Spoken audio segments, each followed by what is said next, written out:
Who's the richest Hollywood actress? Emily Blunt or Anne Hathaway? You know what's funny? Whenever we talk about the richest actors in Hollywood, it's always the guys stealing the spotlight. You know, Tom Cruise, Robert Downey Jr., the usual suspects. But what about the women who are just as powerful, just as bankable, and stacking up millions like it's nothing? Because let's be real, Hollywood has some serious powerhouse actresses who've built empires just as impressive, if not bigger than their male counterparts. And today, two names come to mind: Emily Blunt and Anne Hathaway. Think about it. These two are everywhere. From massive blockbusters to Oscar-worthy performances, they have that rare ability to pick roles that just click with audiences. They're both critically acclaimed, highly respected, and let's not forget, major moneymakers. But here's the million-dollar question, literally, who's actually wealthier? Is it the action queen with back-to-back hits and a Golden Globe to her name? Or the Prada-wearing, Oscar-winning icon who's been Hollywood royalty for decades? Let's break down their careers, earnings, and investments to finally answer who's the richest, Emily Blunt or Anne Hathaway? The financial face-off. Let's cut straight to it. Anne Hathaway takes the crown with an estimated net worth of around $80 million. But don't count Emily Blunt out just yet. She's right behind, sitting between $70 to $80 million. But here's the thing, numbers alone don't tell the whole story. How did they get here? What game-changing choices turned them into two of Hollywood's wealthiest actresses? Now that's where things get really interesting. Let's break it down. Anne Hathaway, from princess to powerhouse. Anne Hathaway's path to wealth started when she was just a teenager. Remember her in The Princess Diaries back in 2001? That Disney hit put her on the map when she was just 18 years old. Imagine landing a role that massive before you can legally drink. This early start gave Anne something Emily didn't have, almost a decade more of high-earning potential. Those extra years of major film roles add up when we're talking millions. What makes Anne's financial strategy so impressive is how she's played both sides of the game. She's balanced box office smashes with prestige roles that built her credibility. For every crowd-pleasing Princess Diaries or The Devil Wears Prada, she took on challenging roles in smaller films like Rachel Getting Married or Brokeback Mountain. But let's be honest, the big money came from those blockbusters. Her role as Catwoman in The Dark Knight Rises reportedly earned her in the mid-seven figures. Her part in Les Miserables, which won her an Oscar, wasn't just a critical success but a commercial one, with the film grossing over $440 million worldwide. And the hits kept coming. The Intern, Ocean's 8, Alice in Wonderland, and Interstellar all crushed it at the box office, elevating her star power and making sure studios were willing to shell out big money to get her on board. Another key to Anne's financial success? Brand endorsements. She became the face of Lancôme in a deal reportedly worth $15 million. She's also had partnerships with Tod's and had a lucrative stint as a brand ambassador for Bulgari jewelry. Emily Blunt, the slow burn to stardom. Emily's financial journey tells a different story. While Anne burst onto the scene as a teenager, Emily built her wealth more gradually. Her breakthrough came in The Devil Wears Prada in 2006, where, ironically, she co-starred with Anne Hathaway. But unlike Anne, who was already established, this was Emily's introduction to mainstream audiences. What's funny is that her role as the snippy assistant Emily, yes, same name, in The Devil Wears Prada was never meant to be a big deal. But she was so sharp, so effortlessly hilarious, and stole so many scenes that the filmmakers literally expanded her role. When you're so good they rewrite the script to give you more screen time, you know you're onto something big. Emily took a different approach to building her fortune. Instead of jumping into franchises early on, she established herself with a mix of period pieces, The Young Victoria, indie films, Your Sister's Sister, and sci-fi thrillers. Looper. The big money started flowing more recently. Her starring role in Mary Poppins Returns reportedly earned her between $8 to $10 million. The A Quiet Place films, which she co-starred in with her husband John Krasinski, were made on modest budgets, $17 million for the first one, but became huge box office successes, grossing $340 million worldwide for the original. When it comes to endorsements, Emily has taken a more selective but highly lucrative approach. She became a face of Yves Saint Laurent's Opium fragrance and has had partnerships with brands like Omega watches. There's also something important to note about Emily's wealth. It's somewhat combined with her husband John Krasinski's successful career. While they maintain individual careers, they've also co-produced projects like A Quiet Place, keeping more of the profits in-house, so to speak. Salary evolution. Let's talk about how their per-film salaries have changed over the years, because this is where things get really fascinating. For Anne, her early Princess Diaries days probably earned her in the low six figures. Not bad for a teenager, but nowhere near the Hollywood elite. By the time she did The Devil Wears Prada, industry insiders suggest she was making around $1 million. The big jump came with Get Smart and Bride Wars, pushing her into the $5 million range. Then The Dark Knight Rises catapulted her to a reported $7 to $10 million. For recent films like We Crashed on Apple TV+, she was reportedly paid around $500,000 per episode. Emily's salary trajectory started lower but has caught up impressively. Her Devil Wears Prada salary was likely in the mid-six figures. By the time she did Edge of Tomorrow with Tom Cruise, she was commanding around $2 to $3 million. Then came Mary Poppins Returns, which became a career-defining payday, with reports estimating her salary at $8 to $10 million. For A Quiet Place Part 2, industry sources suggest she made around $12 to $13 million, showing how her salary has grown substantially in recent years. Money moves beyond acting.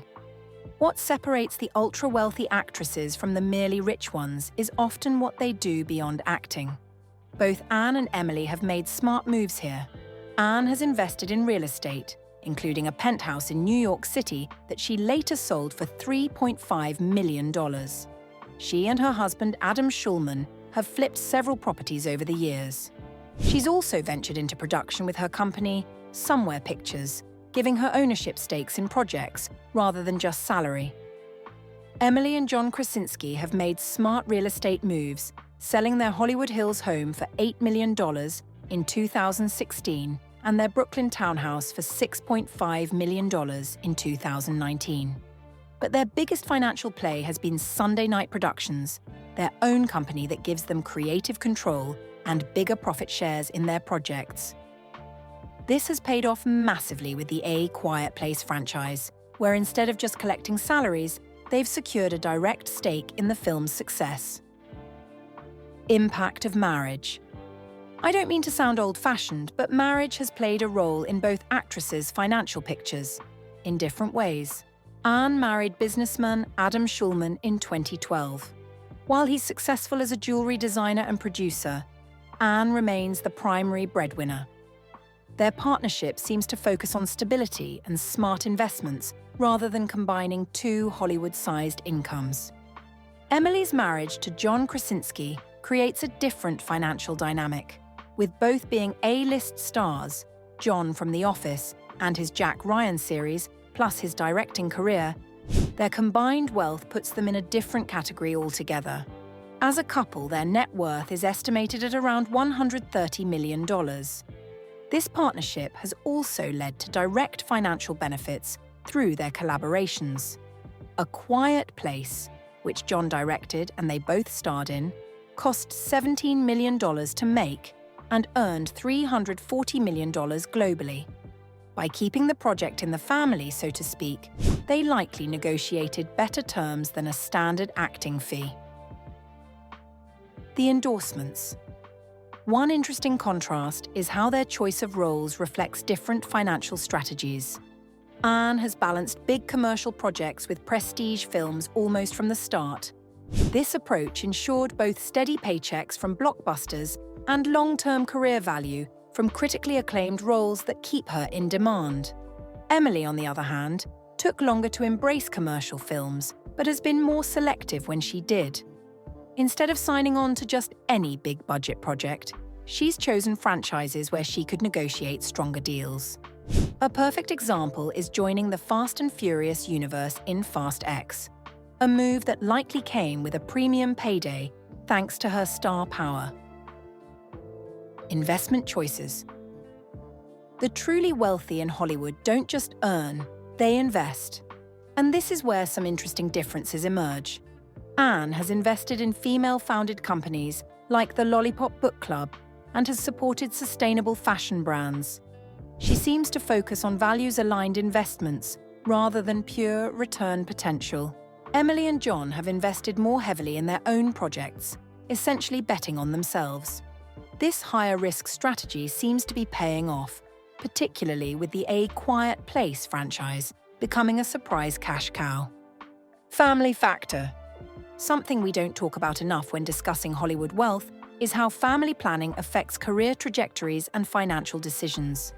For both Anne and Emily, motherhood has influenced their career choices. Anne has 2 children and has spoken about being more selective with roles after becoming a mother.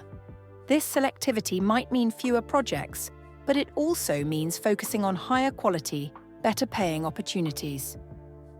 She's gravitating toward roles that allow for more family time while maximizing income. A smart financial strategy. Emily and John have 2 daughters, and their family life seems closely intertwined with their professional decisions. Their collaboration on A Quiet Place allowed them to work together while maintaining family cohesion. Emily has mentioned choosing projects partially based on location and scheduling to accommodate family needs. This family-first approach hasn't hurt her earnings. In fact, it may have led to more intentional, profitable career choices, future financial trajectory. So who's likely to be wealthier in the long run? This is where it gets really interesting. Anne has the slight edge now, but Emily's star has been rising more rapidly in recent years. With major roles in upcoming films like Fall Guy with Ryan Gosling and the potential for more A Quiet Place projects where she has ownership stakes, Emily could potentially overtake Anne in the coming years. Anne isn't slowing down, though. Her recent shift to television with limited series like We Crashed shows she's adapting to changing industry economics. These prestige TV projects often pay extremely well while requiring less time commitment than films, allowing for more projects per year. Philanthropy. Both actresses have been active in philanthropy, which not only supports important causes, but also strengthens their public image. Anne has served as a UN Women Goodwill Ambassador and supports organisations like the Girl Effect, focusing on gender equality and empowerment. Emily has backed initiatives like the Malala Fund and Family Reach, which helps families facing financial hardships due to illness. While philanthropy itself isn't directly profitable, it plays a role in shaping their public perception, reinforcing their influence, and potentially leading to new opportunities and brand partnerships that do generate income. Wealth management. One aspect of celebrity wealth that rarely gets discussed is management, because who handles the money matters just as much as how it's earned. Both actresses work with top-tier wealth management firms, but their strategies appear to differ based on their financial decisions. Anne seems to take a more conservative approach, focusing on wealth preservation through diversified investments and strategic real estate moves. Her choices suggest an emphasis on long-term financial security rather than high-risk ventures. Emily and John, on the other hand, seem more willing to take calculated risks, concentrating their wealth in their own creative projects. By investing heavily in films like A Quiet Place through their production company, they're betting on themselves, an approach that can lead to higher returns but also comes with greater financial risk. The final verdict. So who's richer? As mentioned at the start, Anne Hathaway edges out Emily Blunt with an estimated $80 million net worth, while Emily falls between $70 to $80 million. But the real story isn't just the numbers, it's the trajectory. Anne started earlier, capitalizing on Hollywood's peak era for star salaries in the early 2000s. Her strategy of mixing blockbusters with prestige roles gave her steady, long-term financial success. Emily entered the game later but has been gaining ground fast, especially in the last 5 years. Her partnership with John Krasinski has also opened up unique wealth-building opportunities, particularly through their production ventures. Both represent different models of financial success in Hollywood. Anne, the solo star who diversified early, and Emily, the more focused artist who found blockbuster success later in her career. That's all for today's video. If you enjoyed it, don't forget to give it a thumbs up and subscribe to our channel for more updates. Thanks for watching, and we'll see you in the next.